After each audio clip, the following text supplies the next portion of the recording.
the BLERD official podcast. I am so excited that you are here, that we are here, and we are excited to see you and talk to you. Oh my gosh, how are you guys doing? Been forever. Yes, Where y'all been? I know. It feels like forever. We literally have been all so busy and just running around the country. Yeah, all over the world. But we want to talk about Comic-Cons today. But before we do that, I have to introduce my host with the most. Both of them are amazing. Hilton George, how are you doing? I've been around the world. I've been to MyCon. I just came from Toronto, my first Canada visit. And it's not cold and freezing up there, by the way, not tundra and stuff. So it's wonderful. No. Had some poutine and had a great time. It was delicious, and I can't wait to go back. So I've been running, but I'm feeling energized. I'm so glad to see you guys again. Welcome, welcome, everybody. Yes. We'll welcome back to the States. You obviously are COVID free because you gotta you gotta test in and out of this country. It's crazy, but it's so exciting. I'm glad you're out and about. We're gonna talk about your show. You had an amazing weekend week before last, and we can't wait to hear all about it. And Christi Renee is here in the house. Miss Christi. Yes, how are you? I'm great. Just glad to be back with y'all, and and back at it, running our mouths, doing what we do. I know, giving unsolicited opinions about everything. Ain't nobody ask us, but that's all right. Nobody asked me nothing. No. Yeah, but I'm happy to share because I'm a sharer. So no, I'm just happy to be here. It's hot as hell down here in Dallas, Texas. It's hot here. It is hot in LA. Like when it's hot in LA, you know the rest of the world is on fire. Birds falling from the sky, fully cooked. Gosh. I'm like, Lord. I'm trying to stay cool. I've got a little glisten, anyway. The heat ain't in here. We'll charge that to cocoa butter. That's cocoa butter. That's what that is. Yes. That's what that is. Yes. That good shay, honey. That's her curls are good, so it can't be too hot because the curls will like frizz out. it'll afro out in 2.2 seconds. I can't. Right? I forbid myself. Like, I will not go to Texas. I will not go to like certain states, Florida, in July and August. Like, I have made that mistake in my life and lived to regret it. Like, I felt like I was going to die. So I am banned from those states until at least September. This is the worst. This is the worst. We've had like 20 plus 3-digit days, and when you hear a heat index of 112 or 113, you're in Vegas. Inside a car is 161 degrees. Like it's a nightmare. It's just a nightmare. And I feel sorry even for people overseas. Like in the UK, they don't even have they don't do air conditioning like we do. They don't need it because it's so cold there, and they're like burning up. Their summer got a timeshare where y'all at. I don't understand what's going on. Their summer temperatures, y'all, are typically in the low 70s. They are over 100 now. So it's just a nightmare all over. That whole global warming conversation. I know. That's a whole can of worms because people will try to fight you if you say global warming. I'm like, what is happening? Do you not feel the heat? Like, I don't think we've ever felt this hot in our whole life. Like, my air conditioner does not turn off. Like, we go somewhere, I'm like, don't you turn that air off because we will come back to the swamp. And I'm like, I'll pay whatever it is. My husband's like trying to work too hard, child. I don't want to be uncomfortable in my life. To come in and stroke out. Yes, we are not trying to stroke out today. Grandmothers all over the country not getting their homes visited because we know they ain't got the AC on. Right. Because they do not want their light bill to be sky high. My mom tried to do that. And I'm like, girl, you are too young to be trying to act like this. No, I was like turning the air. She got mad at me and I was like, here's some money. Now be quiet. We are deposit when you walk in the door. Yes, like I'm like, what is this? What happens? Like, is there a switch inside old people where they start just being irrational and like they want to turn the heat? Like we're just not gonna have any coolness. Like, come on, like will you die like that? Like, it's too hot. Even 10 fans ain't gonna fix this. 10 fans take more energy than the air conditioner. Just put the air conditioner on. Listen. That's true. Turn the AC on. We'll have to fight later. Yeah. I'll never do that. I don't My think I will mom, that way. she getting old, she getting crazy. She knows it too. I told her. Don't you be talking about your mama like that. I know. She's the best, but she tripped on that one. Well, besides the heat, things have been heating up at Comic-Cons, and we have been having, I don't know if you guys know this, but Hilton and myself, we both own our own shows. And it's like we were joking, like we literally joke back and forth, because when you run your own show, it's a whole nother animal. It's everything is on you. All the planning, all the complaints, all the happiness, all the joy, all the, people just like anything that happens, they like, you gonna fix it, because there's no one else. When people are asking for the manager, you the manager. You are the manager. I need to speak with the manager. And when we go to these other shows, like we're very frequent guests at other Comic-Cons, we're not the manager. So it is a different set of experiences when you do your own show. And my show is RangerStop and Pop in Atlanta. I co-own it with Nakia Barice and Michael Bioni. And Hilton is a co-owner of BlerDCon, which is in DC.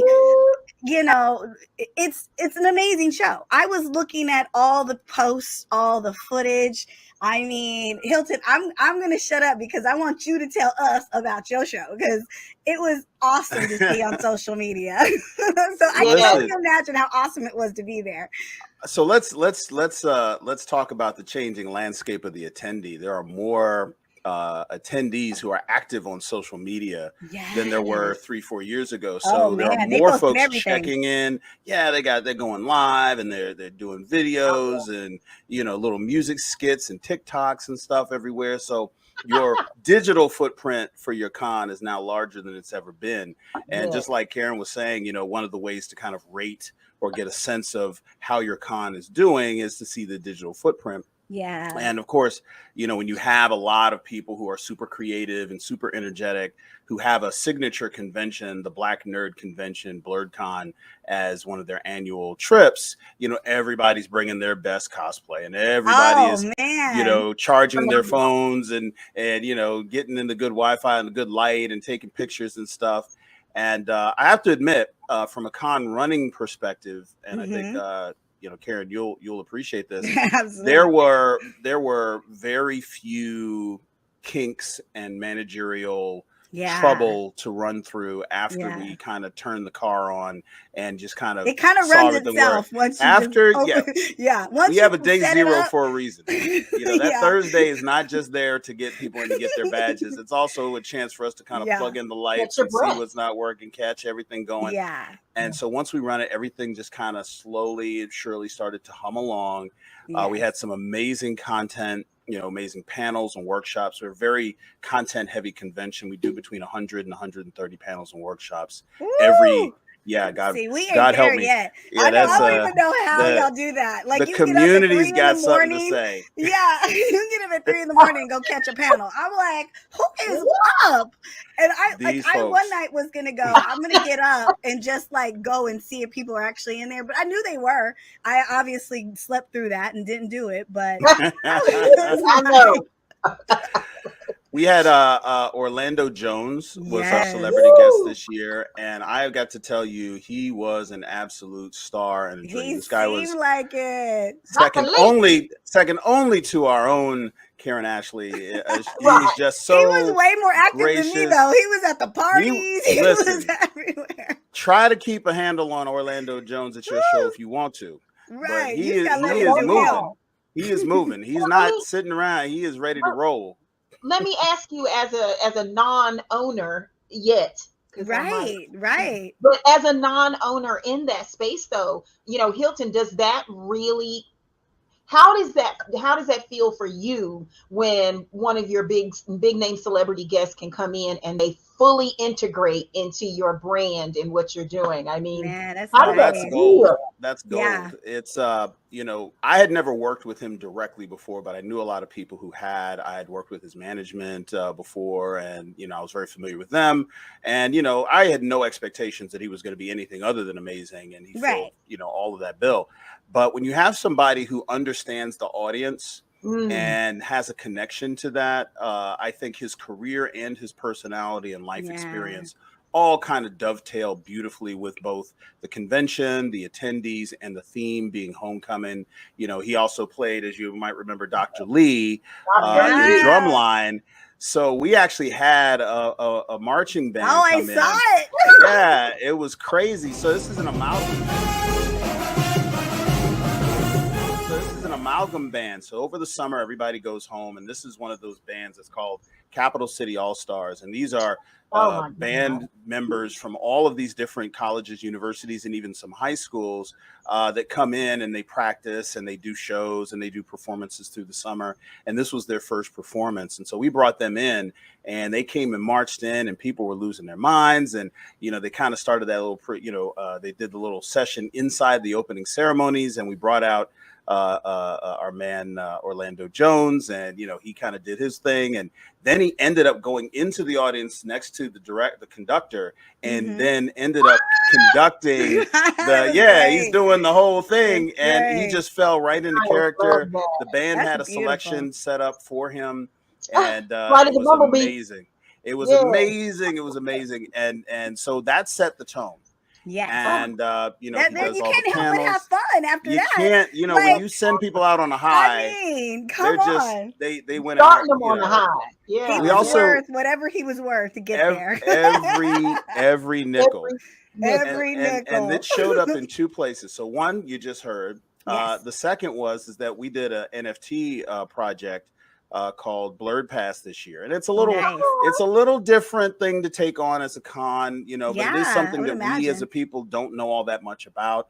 So it's an educational campaign, and you know, really trying to get people aware of what's going on. And we had a free NFT that was kind of like, you know, when you turn 15 and your parents took you to the bank with little $15 and you opened up a checking account so you could learn how to manage money. We kind of had that thing running, and he is an NFT fanatic, and he went in on a couple of the sessions and just blew people away, and he just really helped with that educational process and got that buy-in that was really great. So cool. I love that. And the weather, the last thing I'll say about it that really stood out to me is that the weather was threatening to rain the entire week, and it only rained like once for like an hour in the morning on Saturday. So it left some puddles, but then it didn't really do a whole lot. It didn't mess up my food court. It did not mess up. My favorite food court. Listen.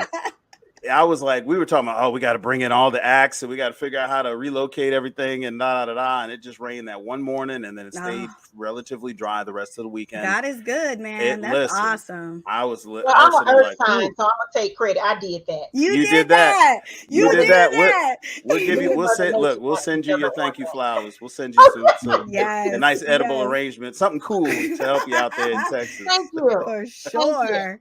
Oh my gosh. Well, see, that is beautiful. I love hearing, because you're right. It's all about it's all about the planning.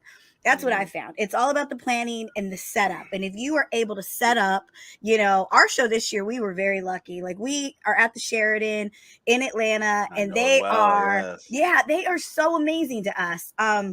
They let us set up, like, our show wasn't until Friday, and we normally set up on Thursday, but we all get there early. We get there like Monday, and it's like we're running around doing everything we need to do. They let us set up on Tuesday morning. What? Yes, they were like, no, Hyatt Crystal City. You see what the Sheraton in Atlanta's doing? Exactly. Call your boy. Tuesday, we were in there Tuesday. The entire room was set up, and it was so funny because one of our guests, Steve Cardenas, he was on Power Rangers with me. He came in early because he lives in London, and so he kind of flies in every, you know, like once a month, and he'll stay for 2 weeks. So he was already in America, and he drove down early and was just like, okay, I'll be here. And so he came down thinking he was going to hang out with us. He was like, what are y'all doing? What's going on? And yeah, exactly. Our team was like putting up the pipe and drape, and they were doing all that. And he was like, this is what y'all doing? And we're like, dude, the show doesn't just like magically appear. I have to shout him out because he said, oh, okay, I'll help. He literally piped and draped the whole thing. Yes, okay. One of our celebrity guests, but he's family. And that's one of the things we do. Our show is very set up as family. And I wish I had one guest, you know, to be responsible. We had 30 freaking guests at our show this year. I know. 30 guests, and our theme this year was obviously Power Rangers, and we were highlighting the in space crew, that kind of the whole like Power Rangers in space team. And then we had, you know, Ninja Turtles. We also had anime guests. Yeah, we had, oh God, we had Monica Rial, who is, you know, from Dragon Ball Z. She's from My Hero Academia. We had so many guests. So it was literally our biggest year. But that setting up on Tuesday, we all went to bed early every single night, which never happens. Like, we didn't have these overnighters. We didn't have, and the stress was just so, it was just so amazing to be set up, to have everything going.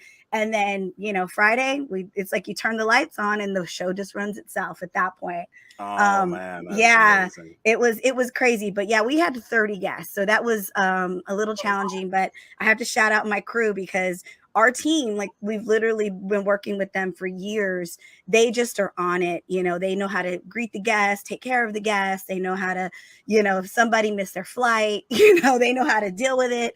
Luckily, nobody did. But I mean, it's a well-oiled machine at this point, but it's like, you know, one thing I do love, because I used to go to a bunch of cons, is when I would arrive at a show. One of the shows that I go to every year, Lexington Comic-Con, Lexington Toy and Comic-Con, I should say the correct thing.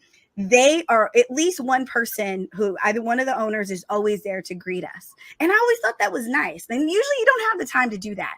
And so that's one thing with having 3 different owners, like me and Ken, who's my, you know, right hand. We were there to greet all the guests. And the way that you greet the guests, what I've learned is that you get them from the beginning. We were there to greet them with nothing but cakes. And so they were happy the whole show. Yeah. We need to mute that. We need to mute that out so that none of my future guests start expecting cakes. You got one guest. You can get one nothing but cake. One cake. We get some cookies, a bag of chips. I don't know what we're standing at the airport with a cake. 40 cakes, like, because you know it's like that people will show up with themselves, with them cakes? And yeah, because they have full size cakes. And no, it's the little ones, the individual ones. Yeah, gotcha, not the big ones. I thought you had like full. Okay, no. I would see. Clarification is key. Thank you. Yes, individual bunt cakes, gotcha. And but it was like that. I don't know if people never get a gift when they arrive, but they had their goodie bag. They had, you know, their bunt cake. And they were like, I don't know what it is. Everyone was in a good mood for the whole. I didn't have Orlando Jones, but I had bunt cakes. That's a lot.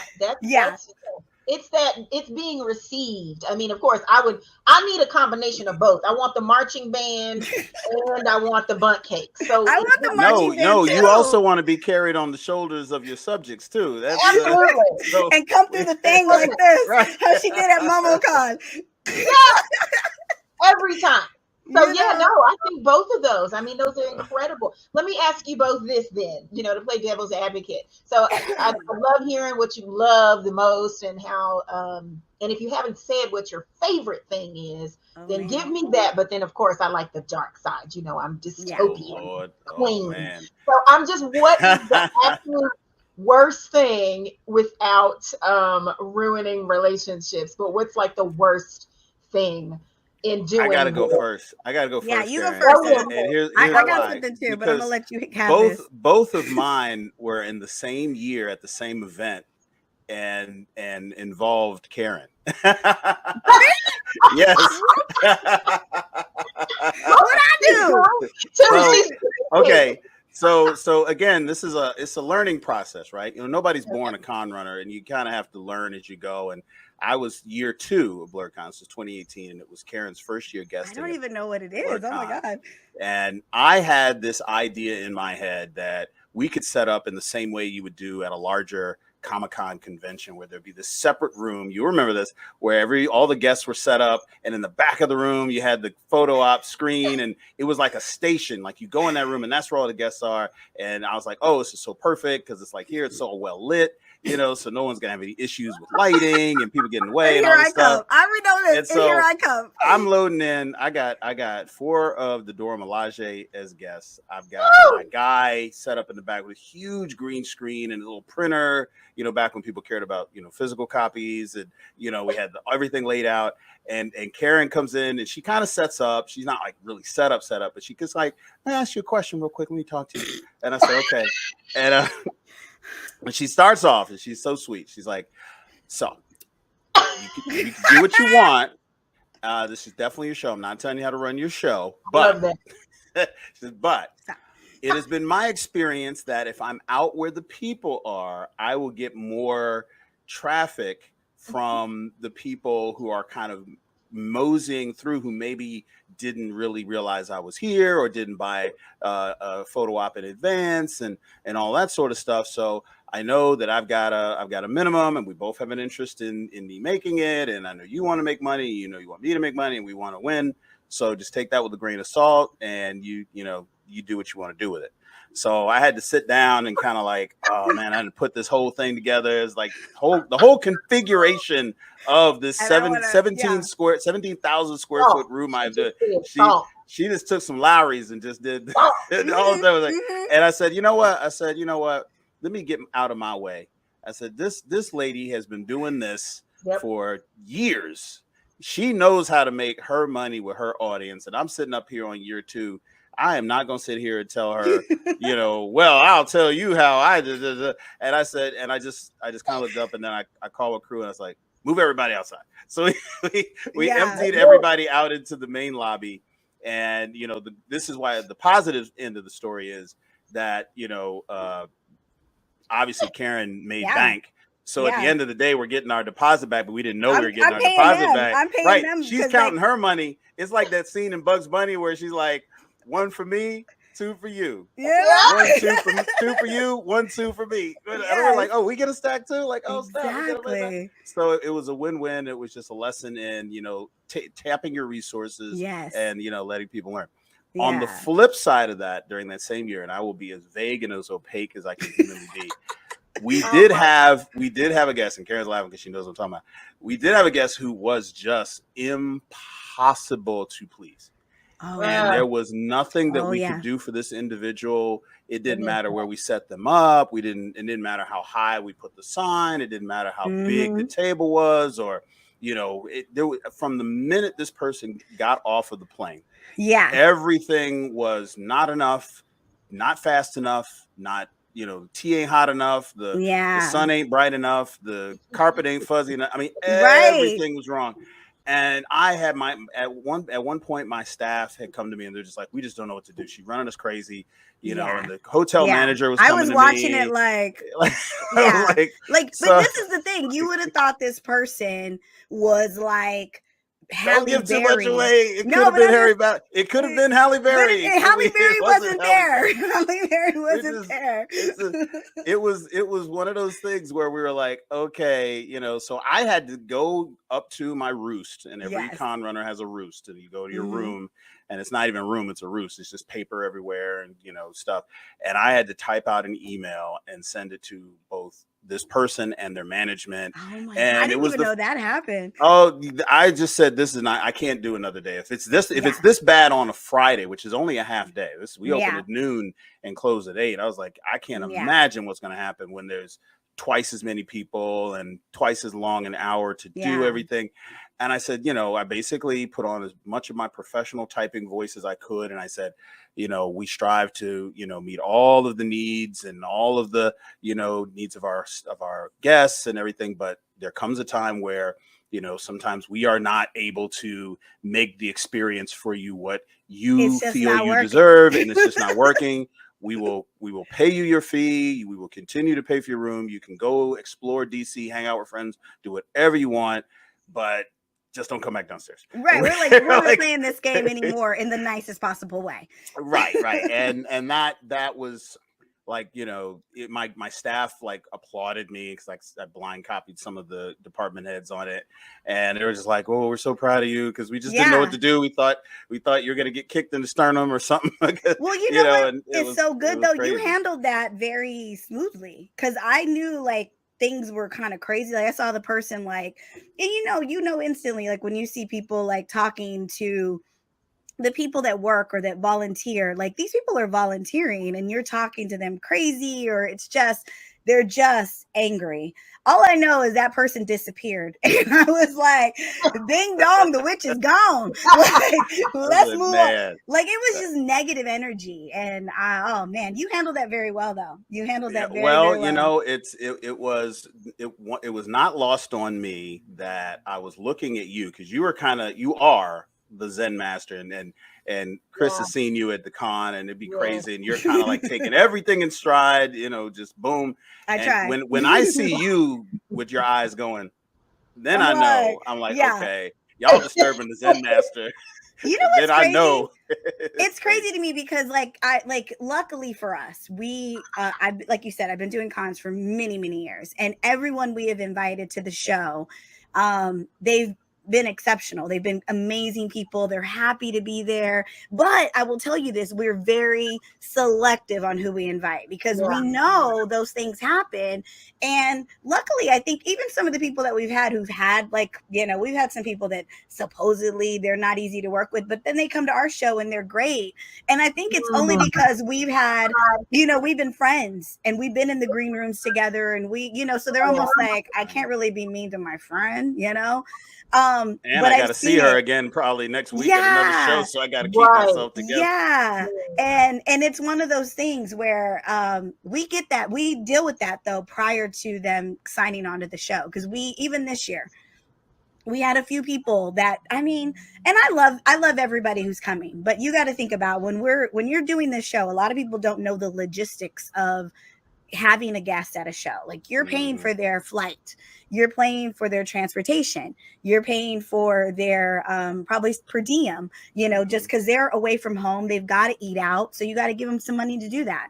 You're paying for their hotel, and even if you don't have a guarantee, or you do have a guarantee, there might be a guarantee in place, so you have to account for that. But even if there isn't, that's still a lot of money for flight, hotel. And I mean, you guys know, you fly to go see someone this summer, and you know how much that stuff costs. It costs a lot of money.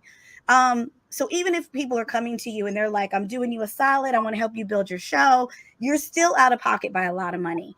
And so we get, you know, most of the people, they're excited to come, you know, they know we're going to take care of them. They even say, like, we'll even set up the green room with food.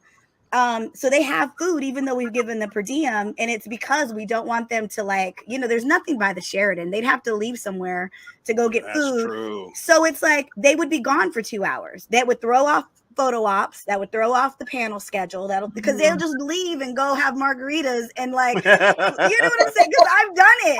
I was hooking my girl up anyway, so I might as well get. I don't have a guarantee. So, but if we set up the green room, so they never leave during the day. They've got food, they've got water, they've got snacks, they've got everything, right? So we got them there and we got them taken care of. But we still have guests who are very like this person, and they want, you know, they want a first class ticket, or they want homebound like they want somebody to take them to the airport from their house, or they want, you know, a crazy amount of per diem, or they want you to pay for their dog to go to the dog sitter. I mean, it's like, you just can't even imagine half the stuff that we just don't go. Just don't. That rider with the entourage on it, boy, you'd be like, hold up, like, I was booking you, and it looked like you having a vacation with your family at there's 13 people on this rider. It's crazy. And so it's one of those things where I think, like, we had a couple of people that we thought, oh wow, it'd be great to work with them, and you know, those negotiations died real quick. And we were like, and we very much are, you know, like, we want you here, but if it's not working, we're good. It's non-negotiable. Like, the mood is not so much negotiable. Exactly. The vibe is so much more important than any name that you might be able to attach to your event.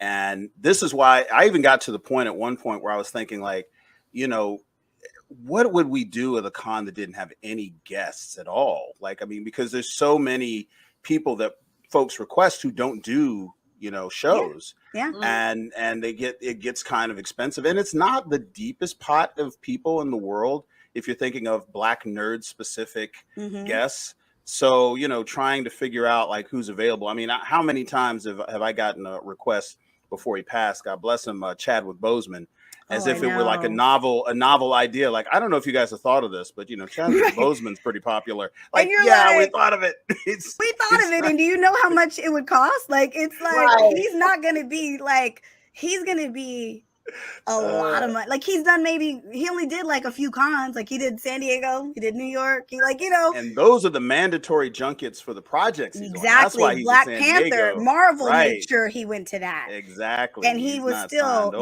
yeah. I love when they do that though, when they're like, let me suggest some people, and you're like, do you know how much these people cost? And I think that's kind of like the mystery is like, you don't really know what people cost. And it's not a matter of them being like, oh, I'm worth all this money. It's just that they're giving you a weekend and they're probably away from their families, or they're away from work, or they're going to have to check out, and it costs money. Like, you want me to do a personal appearance, you got to pay me, you know, and it's a business. It's very much a business. And I don't think a lot of the fans or the guests realize that there is a business happening. They're just like, we're having fun. Why don't you invite Chadwick? It's funny because I think you're 100% right on that, Karen, because, you know, if you go to a con and you're not a con runner who can see things through that lens, right? And you start thinking about the mechanics of what's behind the magic, then the magic's not that good, in my opinion, right? Yeah. If I go to a place where I'm supposed to be transported and I feel the engine or the machine of the service happening around me, then the magic is not, the bubble's not as big as it probably should be. Right. So I forgive people for not really even going into the math or the calculation around some of the stuff that they might ask for. But at the same time, I don't want to bust everybody's bubble and say, do you know how hard all this is? Like, no, I really, you know, this is your vacation. You got a hard enough life. I don't want you to come in thinking, boy, I look forward to coming to BlerDCon because I know Hilton is sweating bullets every day. Like, if that's in your mind, you know, that's not the right mindset for your time. So I do like the idea that people do feel transported and they do feel swept up in the magic. But if you are going to come into the inbox and take the time to write out a suggestion, that is different.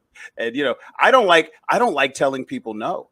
You know, you get a bunch of the same suggestions, especially in like open forums or in some of the group chats and stuff.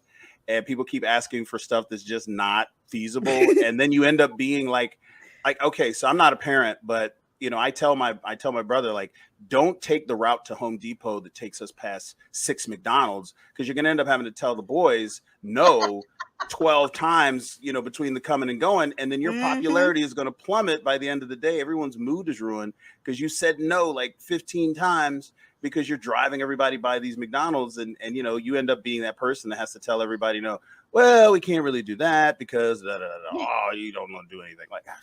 You know, guys, no one's ever asking for simple stuff. Like, everyone wants the big things, you know.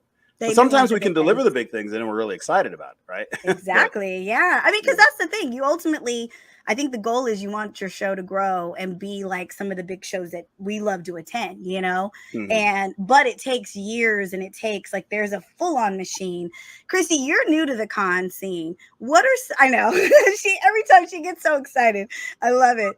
What are some of the things that you liked or that you were surprised when you went to some of these shows? Because you've been to a few now that you were just like, I had no idea this is happening here. Right. Well, okay. So my first, of course, was MomoCon in Atlanta. And so that was, again, you can't put a better word on it than transported. Like that transportation, just being taken from my usual bubble, which can be bizarre. People's mindset of normalcy is whack to me. So I was transported out of that basic life or basic surroundings and gone into a world that just magical was so magical, and it was multifaceted, multi-layered. I appreciated all the vast amounts. I mean, you got a lot of vendors. There's no way in hell anybody could in one day. I mean, you really would have to make a weekend of it and do your best to go down all of those aisles and stop Right. what everybody has. So I was a kid in a candy store. I was like, I want to go there and I want to go there. And oh my God, and I want to touch this and I want to see that. And I want, I wanted to do everything. I love what was mind blowing to me was, well, of course, there. And then I saw it again at Fan Expo in Dallas with you, Karen. And it's the whole wrestling ring. And in MomoCon, I also saw the jousting stage. So yeah, I was expecting a cosplay competition. Like I'm not, I'm not like totally green in this area. Right. I get the gist, but I just seeing the wrestling matches go on. Because people are so into that. Like I was surprised by that too when I went to a show and there was an actual like live wrestling. And I was like, people still like, because I liked wrestling when I was like, I grew up on, for like a year, and then I was over it. But it's like wrestling is serious. And even they even like the amateur stuff where they're like, I went to a show in Oklahoma. I'll never forget this. It was at a comic book store. But it was like this huge comic book store and they do this whole like fest and they're the most amazing people. And they had live wrestling outside, like outside the store. And then they were like, we want you to be in it. And I was like, hold up. Me? Like, I was like, yo, I was on a TV show. Funny. I pretended to know karate. I am not a karate expert. I am not. They talked me into that shit. Don't spoil it.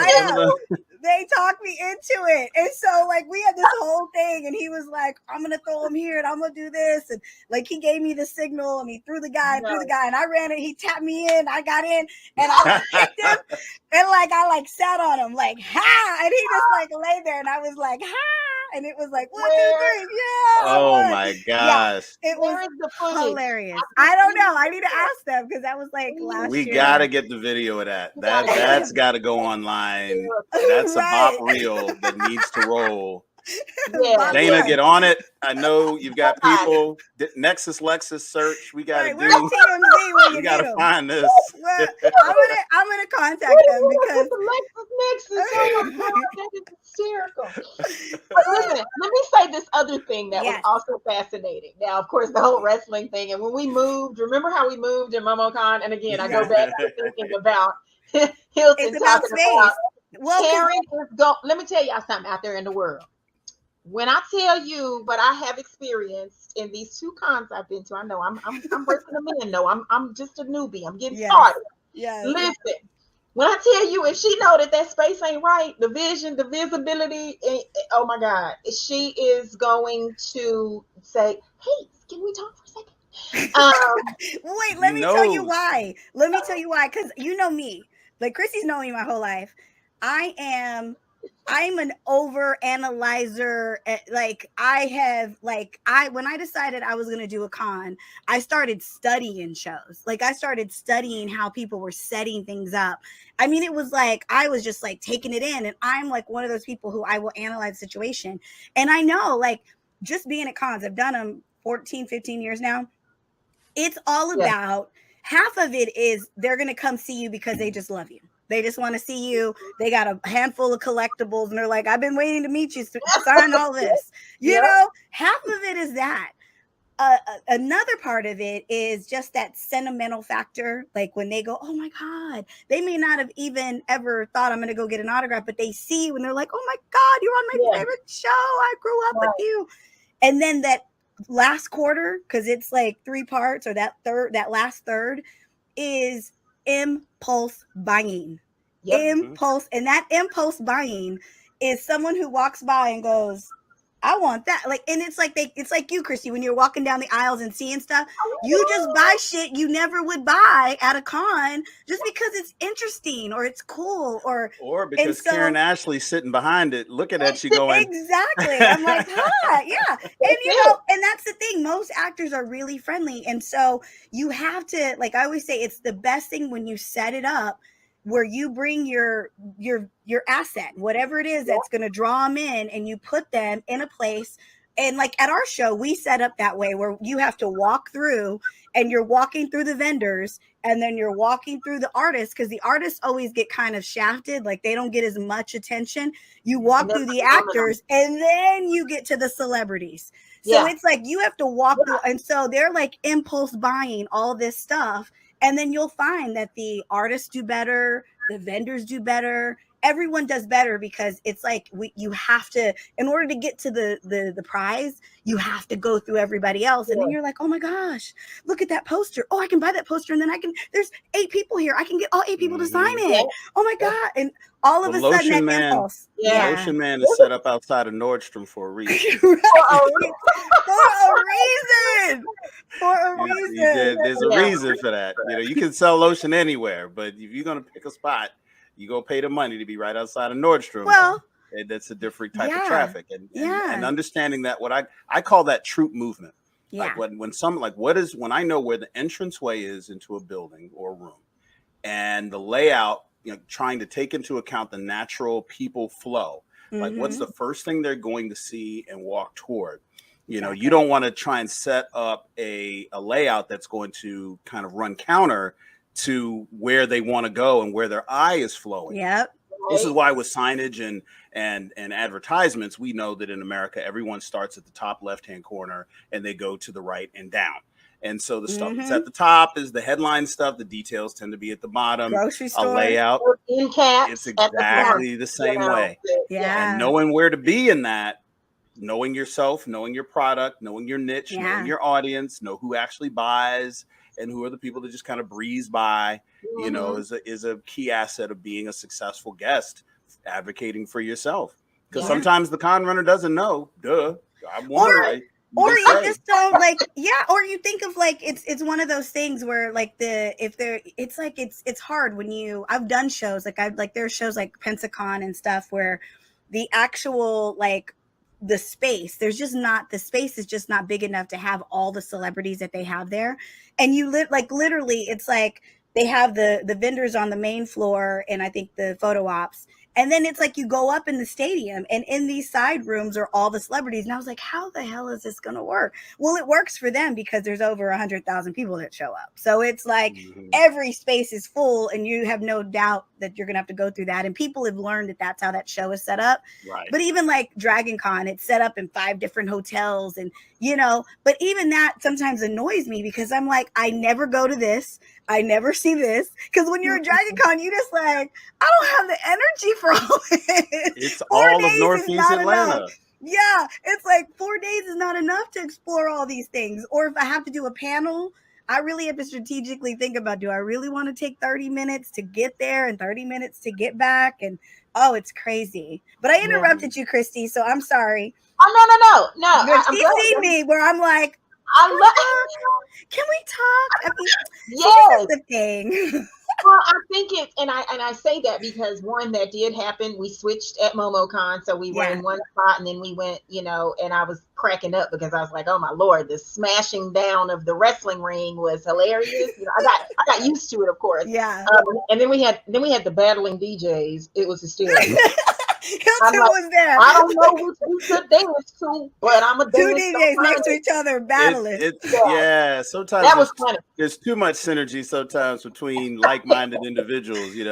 They set us up next to each other, and because they figured, well, they would both kind of know each other, and we did, and but we never really sat down and articulated like, okay, if we're going to join forces. Let's make one sound system, one sound, one noise, one band, one, get an hour, I get an hour. One band, one sound. And my man just, he just wanted to play the music he wanted to play that way. And it just sounded weird. And I'm like, sometimes that happens. I've been in places where I've gone across and the Geico trailer will be set up across and they got a sound system and I'll let them know, like, we got a DJ. We're probably going to cross over and play some of the same music instead of us competing. Maybe you guys, since it's just a track in somebody's playlist, you guys defer to us. And then when we don't have a DJ for whatever reason, you guys, and we talk about that in advance and usually it works out. But then there's some folks that are just like, nah, I'm fine playing music right at your booth while you're playing music directly at my booth. I've been like across from I've been directly across the aisle for people playing music pointed directly at us and vice versa. And I'm just like, you realize that this is not working for either one of us. It's not My drawing brain anyone was in. so scrambled. Like we were like, wait, what are we dancing to? Ooh, ooh, ooh. It was like the remix we didn't want. I don't tell anybody else how to run their booth or how to run their setup. I have learned that is not the way to go. Yeah. So I lay out the offer once. And you got to walk away. And if if it don't work for you.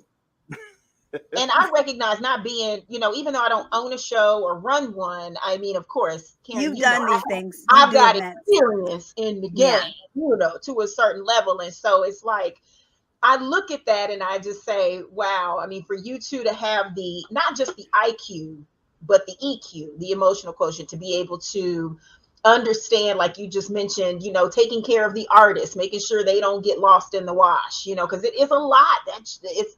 It can be overwhelming. I mean, again, especially if you're on these larger scales of, Fan Expo or whatever. I mean, because it's massive. And this is the other thing I was going to say is that they are so massive.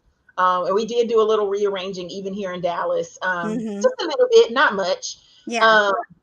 But right across from us, first of all, it can be so crazy to fully understand how big these spaces are. I mean, here in Dallas at the convention center, it's a massive, you've got 7. It's like a whole block. Right. And that occupied Fan Expo, I believe, took up all the exhibit hall. Well, the majority. Took up like most of it. Yeah. Right. But the thing is, even breaking it down to use maybe 2 or 3 exhibit halls, that place was crazy. When I went into this is the other thing, when I went into go see the speaker, when Elijah Wood, who I've just, we are Lord of the Rings people in this house. And so she loved her shit. I was like, just go see him. I know I'm like, go. I just need to go get some film. And I went in and it is this massive corner. I'm thinking, well, it can't be that big. Oh no. Elijah Wood needs 1,000-seater. Like 1,000 people are going to sit there and listen to him. There with a whole sound booth in the center, just like if you're at a concert. It's like, and they have like the screens because you can't see him from way back, So if you don't get a good seat, you can still see him on the screen. Well, and you know me and my VIP behavior. I was like, I'm gonna go sit in the center aisle on the floor, staring directly at because then it wasn't just him, but of course. All the hobbits. At Fan Expo, I was only 2 people I needed to see. Yeah. It was just 2. So Elijah Wood was one, and Lord have mercy. Oh my God, his name just escaped. Say it for me and announce him. Who are you talking about? I was going crazy over, oh my God, Julian from School Days. Oh my God! Wait. Giancarlo Esposito. Yes. I was like, she's gonna be suggesting him for your show. I know, and you know why I couldn't get that out because I kept calling him Big Brother, Dean Big Brother Almighty. That's all I kept saying all weekend long, and I got too shy to shout that out when he was signed in his special area. They kept saying, my son was there. He's like, say something. I was like, no, these people paid. I'm not paying. Right. That's the hardest. That's the hardest thing about being a con runner is that you are still a fan, but you have to pull that back because most celebrities have 2 boxes. Yes. If you come in on some fan stuff, then they're going to deal with you a certain way, right? And keep you at a distance and kind of manage the energy and the time and everything. But as a con runner, you have to be able to access them and talk to them and maybe even tell them stuff they might not be too keen to hear, whatever. So you gotta have to kind of have that professional bearing, which is hard for me sometimes because I am such a fan of a lot of the folks that I'm either booking or have access to as a con runner. And you're just like I went to so prime example, Rachel True, right now. Any man over the age of 35 has had a crush on Rachel True, especially if you're Black. I don't want to hear nothing different, gay, straight, whatever. All of them.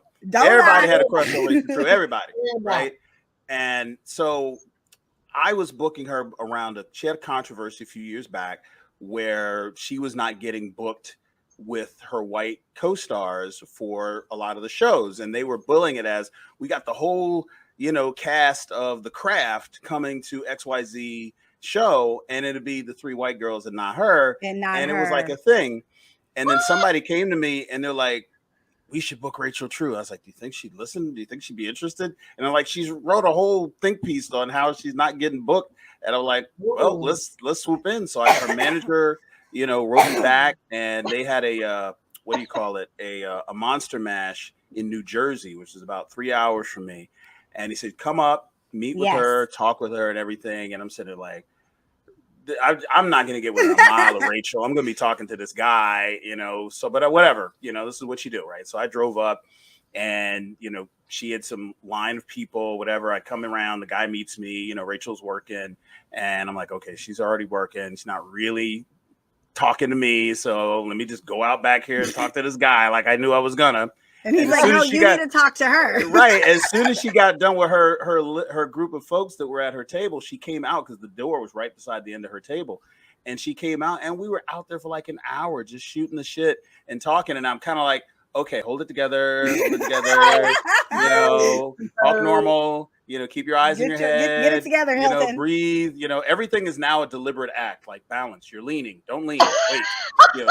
Stop talking. You made your point. Like, my hands? Right. What do I do with my hands? I've got one hand that's where do I do with this hand? And and I'm trying to be cool and chill and everything, but like my teenage me is jumping up and down inside my skull trying to, and I'm taking all kind of pictures and stuff, trying not to fanboy.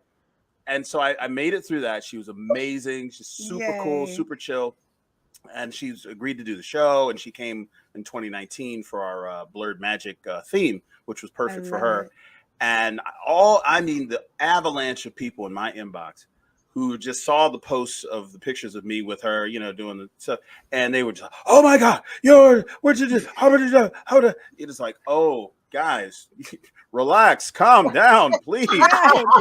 Compose yourselves. We go way back. Like come on, guys. I'm trying to do business here, and you're messing business. You guys are, Meanwhile, I'm sitting there like you're like sweating inside. now, I get this with her too, right? What? Yes. Oh my God. Well, no, because my first real interactions with you were personal. I was not someone who had access to your show growing up, so I wasn't like one of the original people who had the formative experience, which kind of kept me from being one of those folks with you. Yeah. But let me tell you, every time somebody sees we going to get barbecue together, or you were in a car with Karan Ashley, oh my God, and just the people, just the brothers lose all they smooth. No game, no just I'm just like y'all. Aisha did it for him. Yeah. You know what I mean? So that's the hard part. It was the Daisy Dukes I wore in the movie. That's it. I mean, it just after that, it was burned in their brain. No, just joking. Everybody want to boogie with the band. You know what I'm saying? No, that's hilarious. That's actually really, really funny. Oh my gosh! I thought it was hysterical because I like being the one to say, "Oh, I knew you when you were so and so," and so with the whole Giancarlo Esposito thing, I was like saying, "Dean, Big Brother Almighty," and nobody in line to see him had. They don't know that. So I just felt like I would have stood out. Like, I'm sure he would have responded to that. He probably would have really liked you and been like, "Oh my gosh, thank you!" Like, he's bugging out to me. See, bugging out is where I really got. That's the dude I know. And I'll be yelling out some stuff. Yeah, I'll be yelling out some lines from School Days. Right? I can do it School Days and do the right thing. Yeah. He was at AwesomeCon, and there was this cosplayer. He was there when I was there. Yeah. Amazing cosplayer who did the amazing Mookie. He had the shirt, the skinny legs. He had done the haircut, glasses, everything, and he had the pizza. Like, it was legit Mookie. Out. Now he was like 7 feet tall, cool. So he wasn't. That's pretty funny. But right. Hilarious. And then the next day he did Bugging Out. And he was dead on with that too. And each time he would go and pay to get a picture with Giancarlo, and everybody was like, Giancarlo took a picture with his own camera with that one. Like, because everyone else is thinking of him as Gus, and they're thinking of him as Darth Midian. Yes. And nobody remembers his previous work. Those OG iconic characters that he created. Yeah. Oh yeah. That's my childhood there. I mean, school day. But see, that's the joy. That's the joy of the environment that we have chosen to work in. We love being a part of that magic.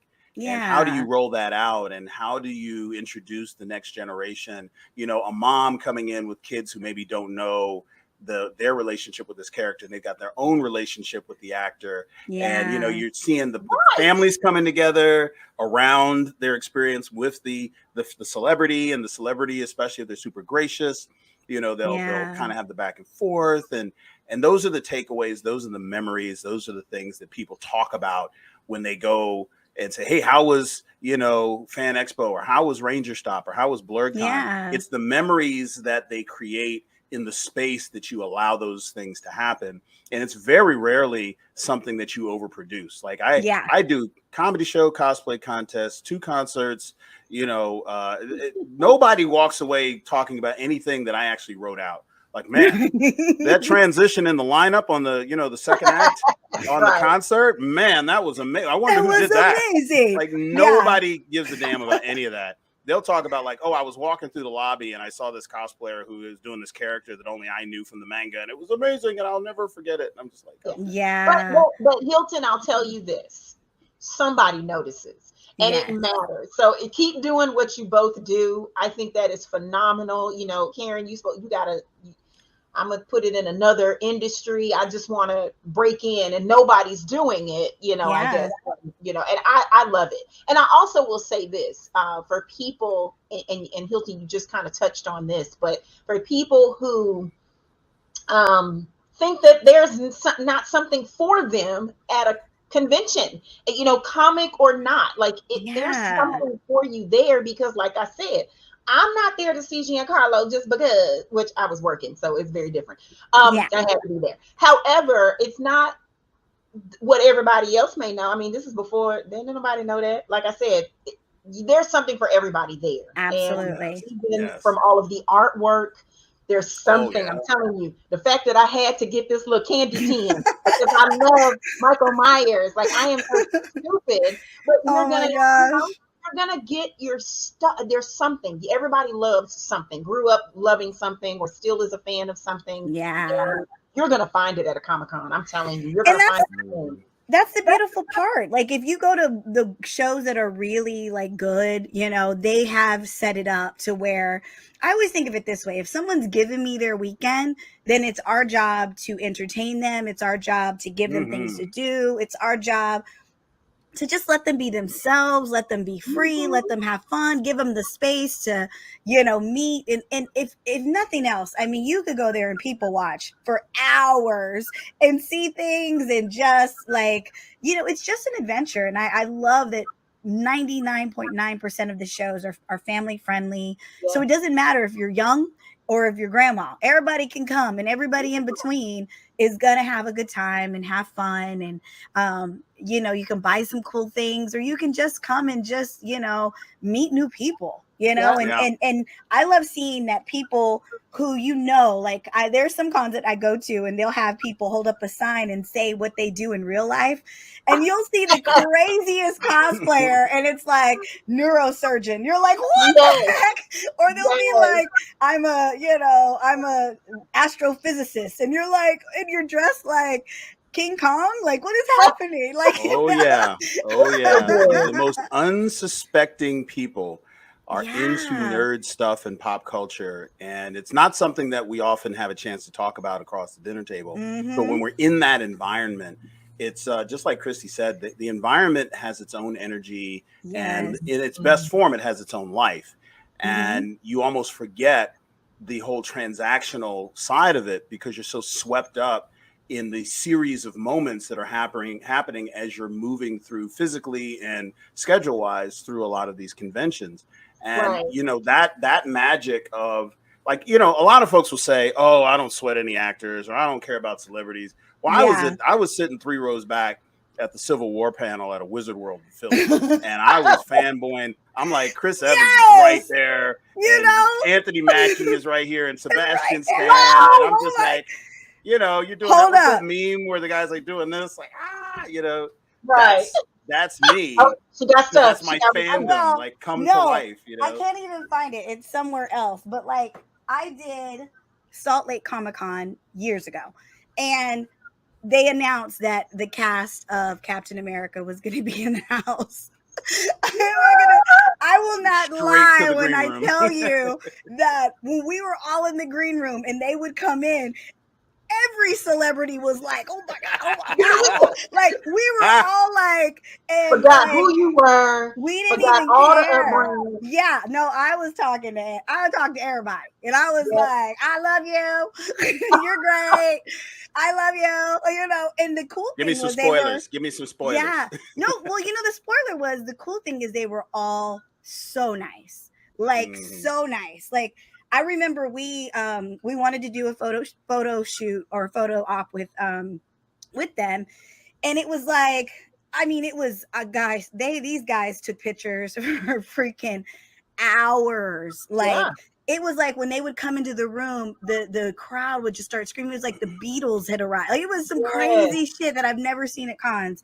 And at one point, my agent comes up and it's like me and my friend Austin. And he's like, "Guys, we got to do it now. Now is the time. We got to do it now."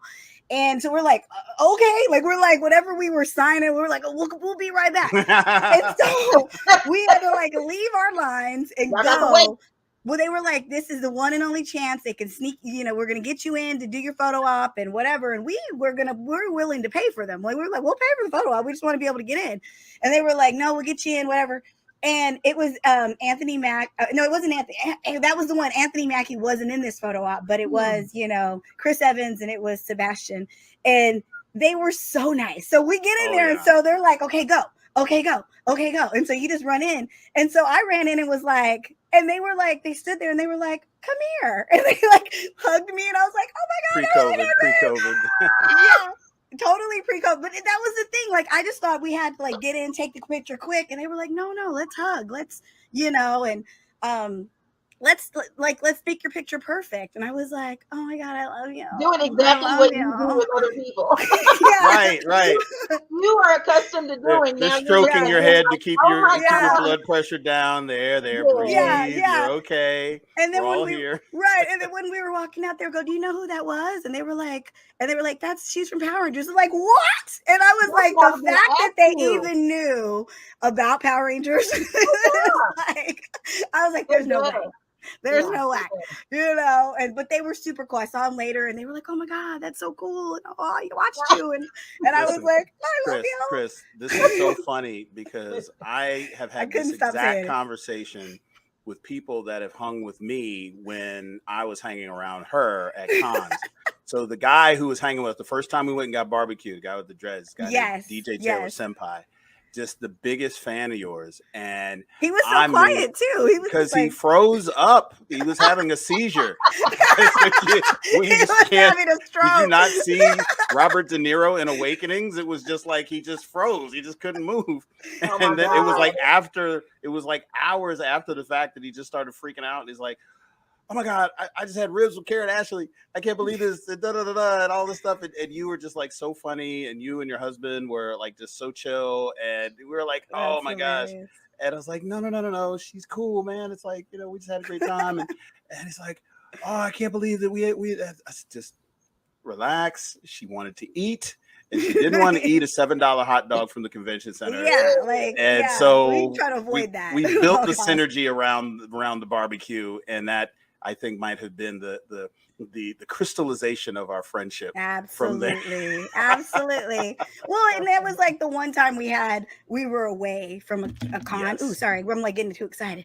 We were away from a con and we're able to like just have a conversation and like, you know, everybody was just chilling. Everybody was doing their thing. So yeah, it was very, very cool. But yeah, that was kind of like our friendship kicked off, you know, like really kicked off. You know, we obviously were barbecue. That's what it's there for. Barbecue brings people together.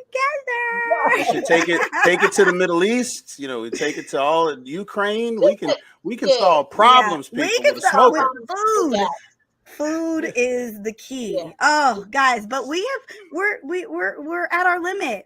The show, we've done it all and we've talked about it all. And I hope that you guys have enjoyed this episode. It's really fun. Yeah, it's really fun for us to talk about our babies, our shows, and just the craziness that goes into it and just the fun. I mean, I think both of us, all of us are on the same page. Is when you go to a Comic-Con, that's the one place that you can be yourself with no judgment. And hopefully we're creating that space for all the people who attend our shows. But thank you for watching the BOP, the BLERD official podcast. We are going to be back next week. So always tune in on Tuesday because we've got some fun stuff we're going to be talking about. And we love you guys. Bye.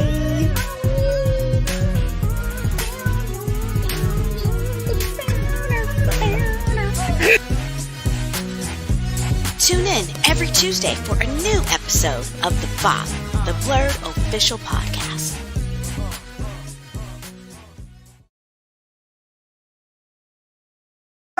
Are you ready for RangerStop and Pop 2023?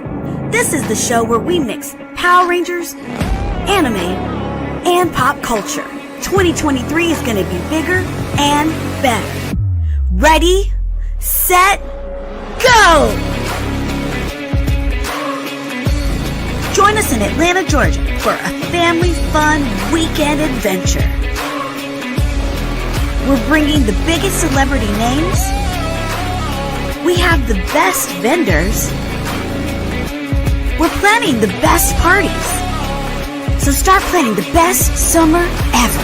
RangerStop and Pop June 16th through the 18th, 2023. The Sheraton Atlanta Hotel.